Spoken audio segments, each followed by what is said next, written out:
Well, I absolutely love this little piece of Crown Derby, but it's not everything that it was originally going to be, shall we say.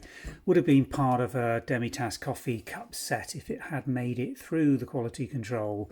And it failed because of one tiny little glazing flaw, which you can't really see, but I can feel it's like a little teardrop bubble that would have formed in the glaze, and it's just palpable. And obviously, when it's come out of its first flowering prior to the decorators coming in with all the gilt, which would have been applied all around the rims and heavily over the handle and base plate, it was rejected. And why it wasn't put into the trash, this will have a story, a backstory to it, how it got its way out of that Royal Crown Derby factory and into circulation, and how it has survived.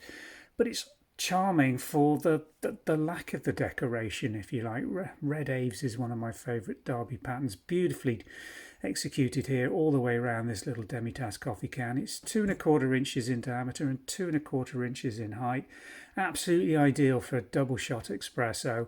A beautiful piece of unmarked Derby, and obviously because it was rejected on the quality control and didn't get through to the final decoration or firing with the Royal Crown Derby marks on the base, it is a unique piece really at a bargain price, because full sets of Red Aves with the saucers is sets of 6. We've had a research going on online looking this one up, and they're going for about $400 to $500, which is about $350 to $375 sterling.